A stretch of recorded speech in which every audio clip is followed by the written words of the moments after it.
Alright everybody, Sawyer189 here. Today I have a comic book review for Oblivion Song, which which just came out this week, I believe. This is a Robert Kirkman book, creator of The Walking Dead. This is his newest project, along with his illustrators and such. It's a pretty cool book. I like the cover right off the bat. It's very ominous looking. You got this kind of mysterious character with a cloak and stuff. Then you have these. You can see the cover is kind of split in half between two different places, which is basically a clue as to what you should expect from this book. I didn't really know much about the story going in. I had read something briefly about it. It was like a guy that goes and rescues people from somewhere, but I didn't really know anything else. So I was pleasantly surprised to find out that it's a pretty original, kind of interesting story that I really kind of thought was clever and well done. This is definitely going to be one of my favorite. This is definitely one of my favorite books I've read this week, or maybe the last couple weeks. I really like it. I've been reading a lot of first issues of different titles, trying to get a feel for what I want to start putting in my pull list and start reading bi-monthly. And this was a really solid book that I really enjoyed. It's the first issue, fresh new storyline, fresh new universe or world that we're introduced to. And I feel like some of the first issues I've read lately feel like they were really kind of slow building up, but this one really builds up lots of stuff. It tells you all the main stuff you need to know about this world right off the bat. There's a few details that are kind of tucked away and that we'll probably get to later, but for the most part, you understand what's going on very quickly, and I really enjoy that. And as usual, I'll try not to give any spoilers out for this, because I try to not to give spoilers on these first issue reviews. But this is so basically the basic premise of the story is that you have this guy named Nathan, who is he's kind of like a specialist that he's a rescue specialist, but he travels to another dimension to save these people that have been trapped in this dimension. I should probably rewind a little bit, because that wasn't the best way to set up the story. The story is essentially about a small city block or whatnot that was somehow, we don't really learn the details yet, but it was somehow swallowed up into a pocket dimension full of monsters and things. And the people there are presumed dead by the government, and the government's basically at first they were trying to save people. Originally they had like a whole program sending people into this other dimension to save them and to rescue and to do research. And Nathan was like a leader of that. He was like a pioneer in that field or whatever. He was like a leader of that field. But since then the government has given up. It's cost them too much manpower, and they've just decided to close it down and not let anybody go through. But Nathan is still trying to do it. He's still trying to save people. He doesn't have the funding and the reason and the manpower to do it as well as he could back then, but he's still trying to go in. He still goes in against regulation, against the law, and goes in and grabs a few people at a time, as many as he can get, using the primitive low technology and low resources he has available to him. He has two people that work with him on the outside. They basically are there they're doctors or researchers, and they're basically there to, whenever he brings people back into our dimension, they're there to grab them and try to sedate them and make sure they are not a problem, because the people in this dimension are basically they're under so much pressure to being attacked by all these monsters. So they're of course whenever they get sent back to our world, it's kind of like they have it's almost like they have Kevin fever. They've been struggling so long that they've become kind of like a bestial wrath mode. So whenever they come back to our world, it takes a little bit of time and process for them to get back to normal.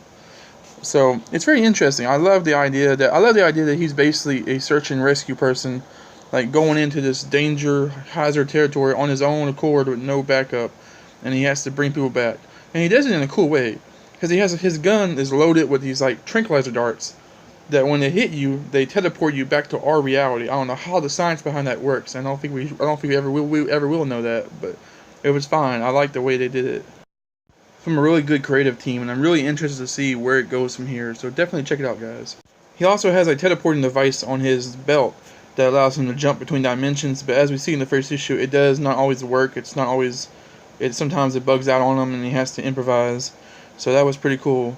And his outfit is very mysterious, very kind of he's got a cloak and he's got a face filter, because they don't, us humans don't really know exactly what's going on in that world. We don't know if there's toxins over there, so he does wear a gas mask filter type thing, and it's a pretty cool setup. Visually it looks cool, and the whole dimension looks cool visually. I actually really like the art in this book. It's kind of cartoony, which I think it's turned off some people from wanting to check this book out. but I like it. It's not overly cartoony. It just has kind of cartoony kind of aspects to some of the character models and stuff.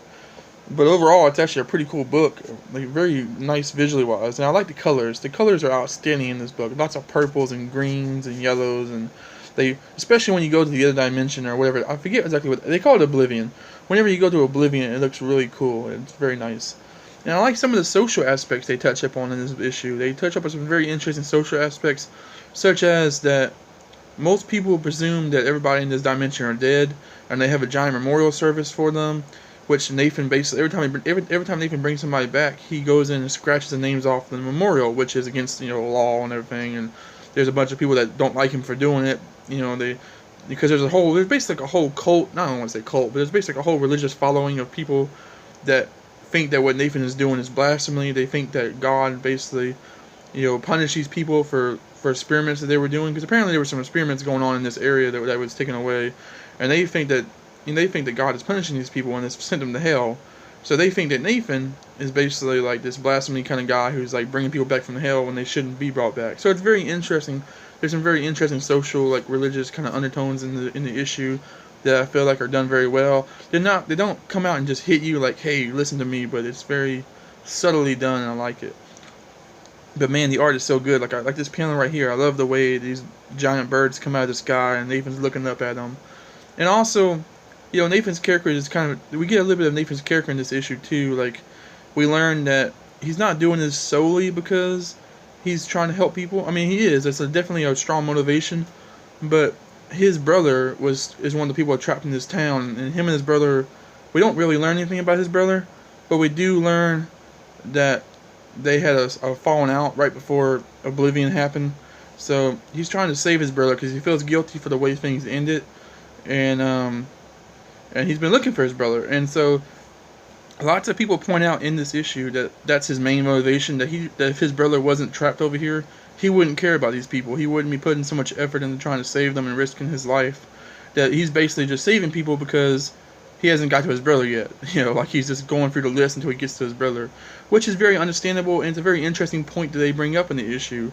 And he doesn't really deny it because it's kind of true. But if he can save other people while he's looking for his brother, that's, in his mind, he's a hero. But as people point out, he's really not a hero. He's just this kind of selfish guy looking for his own family within this wreckage. And it's very interesting. It's very, very interesting. I love I love how it's all kind of played out. So overall, I think this is a really good book. I think it's a damn good book, actually. I'm interested. I'm really interested to see where it goes. The story's really got me intrigued. The art's pretty cool. I love the concepts and the social issues and all the kind of like the world building that's put into this issue is very well done. If I had to give it a rating, I'd give it probably a 5 out of 5 right now. I think it's a really, really good book from a really new story from a really good